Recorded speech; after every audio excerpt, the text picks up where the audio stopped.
Governor Moino, in his message of felicitation, described Professor Ekpo's 70 years as deserving of celebration, while commending his dedication to academic excellence and sanitizing the University of Uyo community of corruption, cultism, and other vices. Governor Moino also lauded the meritorious service of the ex-economist at various institutions across Nigeria and the world, describing him as an Akwa Ibom ambassador and a great asset to the nation and the global community.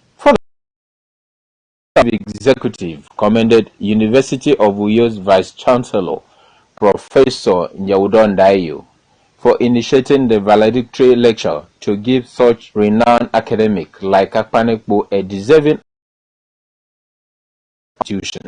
He directed the Akwa Ibom State Commissioner for Works, Professor Inoibanga, to put modalities in place to commence the construction of internal roads leading to the campus auditorium and the Ikorobio-Eka-Ikoribok Road that connects Professor Panekpo's Southern Iman Ward 2 community to Mbuto, a Tenan local government area. Thank God for the meritorious service you have given not just to our state, not just to our nation, but to the world. We thank God for the gift of you, and we thank God that you are living the University of robust health and signaling your retirement from active lectures, but you cannot retire from your intellectual capacity. You cannot retire your vibrant mind. You cannot retire the things that have made you dear to all of us. We pray that God will continue to give you the strength to carry on in Jesus' name. The Anambra State Governor, Professor Charles Soludo, on his part, congratulated Professor Ekpo on his triple celebration and described his 70 years on earth, especially their 36 years of friendship, as impactful, recalling the various encounters in serving with Professor Ekpo on various platforms, including African Economic Consortium in Nairobi, Kenya, African Institute for Applied Economics in Enugu State, Board of the Central Bank of Nigeria, and West African Institute for Financial and Economic Management. Governor Soludo affirmed the celebrator as an asset to Nigeria and the world at large. We have come here to celebrate an impactful life. Life of impact. Professor Akbc is one of those few Nigerians worthy to be celebrated. So for me, there's nothing more important today. Whatever I had, there's no way I could miss having the hall that I had. Earlier remarks to declare the lecture open, the chairman on the occasion, Managing Director of Vika Farms Limited, Uyo, and former lecturer at the UNIU's Department of Economics, Dr. Asikpo Isenibok, described the event as a worthy celebration of an academic icon with track record of excellence, which he recalled earned him the scholarship of the Dean's honor roll in his undergraduate days, adding that his ascendancy to the pinnacle of excellence was connected to his contributions to knowledge and rational decision-making prowess in administration. Akbc was in a hurry for everything, but not in a hurry to miss good advice. For the development of the state and nation. One-time secretary to the state government, Mr. Mano Konumana, who co-chaired the occasion, corroborated the accolades of the chairman. Came one per season, but expressed optimism that his legacies will outlive his generation. The man we are celebrating today, Professor Akbc, he needs no introduction. He's a strong brand, strong Akwa Ibom brand, strong Nigerian brand, a global icon, a global economist. It's a man we are all very proud of. Akwa Ibom beckons as a major tourism hub and business belt of the country following federal government's decision to commence the construction of Section 3 and 4 of Lagos-Calabar Coastal Highway in the state. Akwa Ibom, who broke the news during PDP stakeholders meeting held at the banquet hall of Government House Uyo, said the Minister of Works, Engineer Dave Umahi, of ceremony of the project in the state this weekend, and who emphasized the essence of partnering critical stakeholders in the development of the state, held the federal government for bringing the flag of event to the state. According to him, the project will create employment opportunities for the teeming youths and boost tourism potentials in the state. The completion of the major economic artery to pass through such coastal areas as Akbc, Eastern Obolo, Ibno, and Mbo local government area of the state to complement the ongoing Ibom deep sea port with the accessories, industrialization layouts, hospital, school, and other socio-economic catalysts. Women have been encouraged to constantly live a life of thanksgiving and gratitude to God for His grace and blessings on their lives. The wife of Akwa Ibom State Governor Pastor Patience Eno gave the encouragement at the June edition of the Women Monthly Prayer Meeting held at the banquet hall of the Government House Uyo on the theme Shouts of Joy. Margaret Bassey reports. Reflecting on God's faithfulness over her life and family in her first year in office as the governor's wife, the First Lady thanked God for being the rock on which she has stood firmly. Pastor Patience Eno, who said that God has given her victory, called on Akwa Ibom women to make God their rock and shield. She urged the women to always shout for joy in all circumstances, stating that God delights in their praises and will be their fortress at all times. Standing as a priest of and release of victory today. Go, continue to shout. And continue to see the goodness of the Lord in the land. Reverend Grace Edem explored the theme Shouts of Joy, defining shout as the making of a loud noise with emphasis, while joy a fruit of the spirit that radiates from within. Reverend Edem asserted that believers will surmount every confronting situation through their shout of joy, reiterating that shouting, rejoicing and praising God should be a way of life for believers. She noted that the June prayer service was special, adding that the women will go home with miracles after rejoicing in God's presence. Today is a day with a special attachment of miracles to your shout. And please don't take it for granted. You are praising God, you will see that the presence of God comes down. The service, which had in attendance a cross-section of women from the 3 senatorial districts of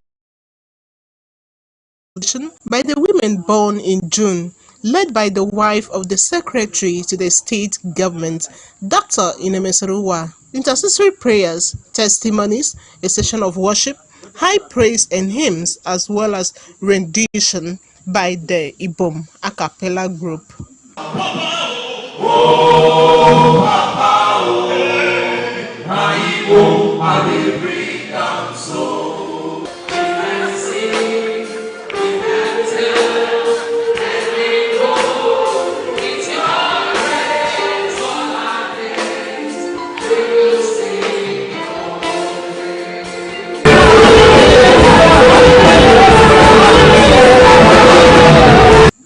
Margaret by Akbc News. And still to come, federal government counters Dangote, says no importation of dirty fuel into Nigeria since February 2024. In tool as cholera spreads to 31 states. This and more after the break. Stay with us.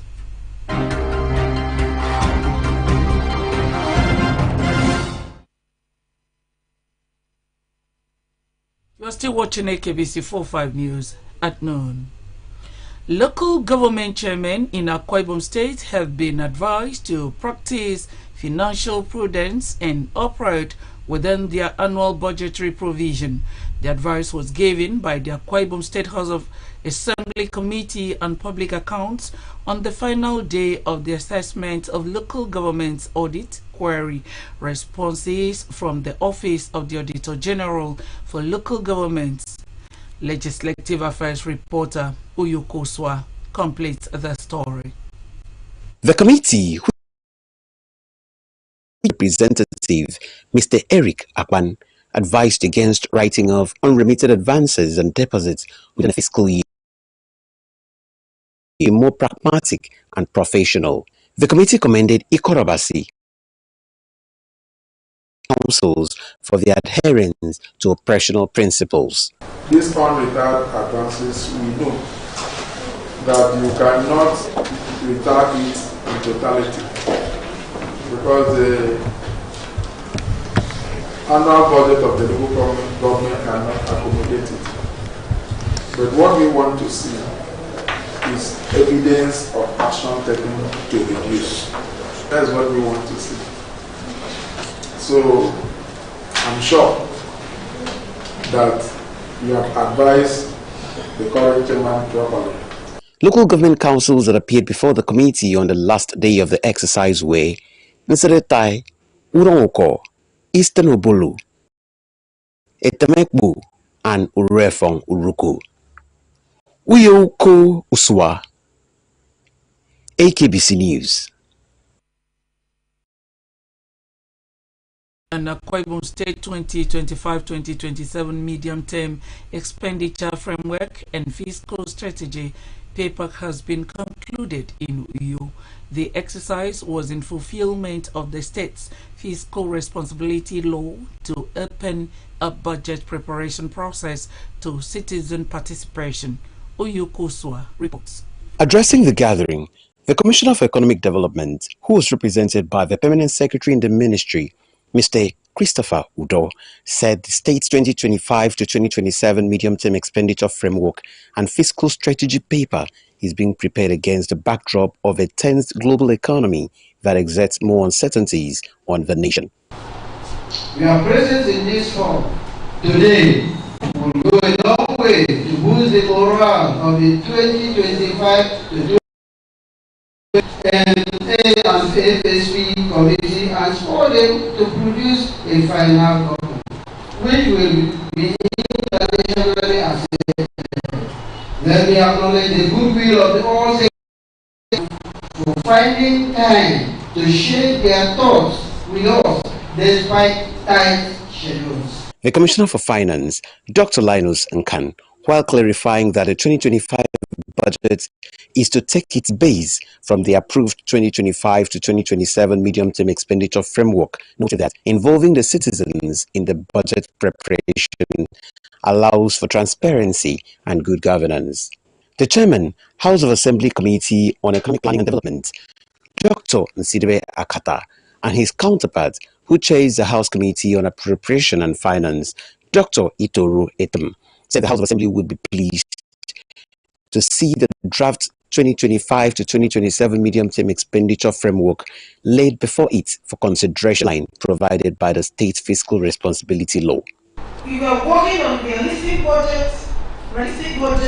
We need to look at the papers, the figures, and the items, so we don't get to repeat things. So we have all the time to look at it, confirm that it has been done.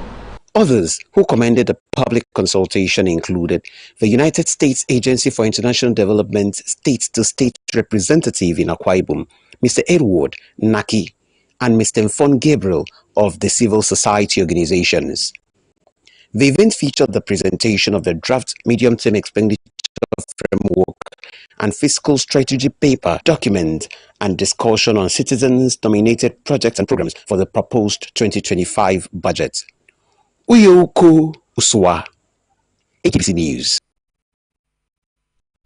It was a riotous scene yesterday at the Ita market at this as sellers and passers-by scampered for safety following the detonation of tear gas canisters in the course of demolition of unapproved structures by your capital city development happened to be passing through the area. Filed in the report, which will be brought to you in a subsequent bulletin. The federal government has launched an investigation into the alleged unauthorized sale of National Identification Number (NIN) following revelations that the personal data of Nigerians were available for purchase online at a fee. The revelation has sparked widespread concern regarding the protection of individual privacy rights and potential economic repercussions. The Minister of Communications, Innovation and Digital Economy, Dr. Boson, saying the issue, confirmed he had begun discussion with the Minister of Interior, Olumimi Tumji Ojo, on the matter. The Minister of Interior currently oversees the National Identity Management Commission, the body responsible for managing Nigeria's identity database. Ongoing efforts of both the Ministry of Interior and NIMC to address the issue promptly.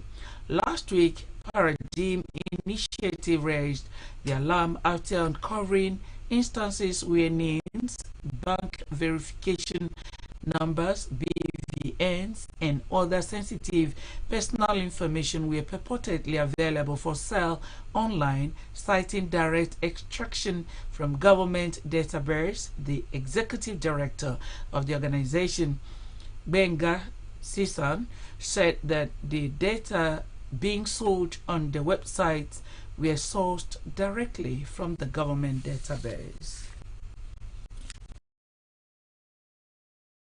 The federal government on Tuesday declared that there was no importation of dirty fuel into Nigeria, countering the recent position of an official of Dangote Petroleum Refinery. It declared this at a meeting with the oil marketers in Abuja, where parties at the meeting discussed issues about refined products that are produced in Nigeria.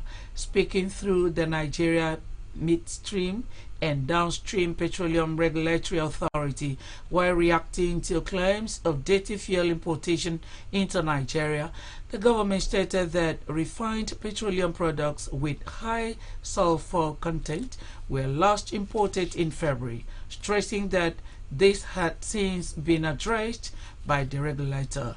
It was reported on Monday that the Vice President, Oil and Gas at Dangote Industries Limited, Davakuma Edwin, accused the Nigeria Midstream and Downstream Petroleum Regulatory Authority to marketers to import dirty refined products into the country. The Nigeria Center for Disease Control announced an increase in the death toll of spread of cholera across 31 states and 115 local government areas of the Federation. In an update on Wednesday, the Deputy Director of Surveillance in the NCDC and National Incident Manager for the Center, Dr. Muntari Hassan, said a total of 54 deaths and 1,579 suspected cases have been documented since the beginning of the year. On Monday, the agency announced that as of June 24, 2024, 53 deaths and 1,528 suspected cases of cholera across 31 states and 107 since the beginning of the year, with a case fertility rate of 3.5%. Nigeria has been placed on high risk for increased cholera transmission and impact due to the rainy season. Just before we go another look at the top stories, Akwa Ibom State Governor Pastor Minor and his Anambra State counterpart Professor Charles Soludo have felicitated Nigeria's top economist Professor Akpan Ikpu on his 70th birthday, retirement, and convocation of the maiden valedictory lecture of the University of Uyo. The lecture, organized by the Professor Akpan Hogan Ikpu Center for Public Policy, University of Uyo, was on the theme Nigeria, the Economics of Potentials and the Potentials in Economics. And local government chairmen in Akwa Ibom State have been advised to practice financial prudence and to operate. The advice was given by the Akwa Ibom State House of Assembly Committee on Public Accounts on the final day of his assessment of local government audit query response general for local government. That's the package this afternoon. We thank you so much for finding time to join us on the news. We wish you a pleasant day ahead. Good afternoon.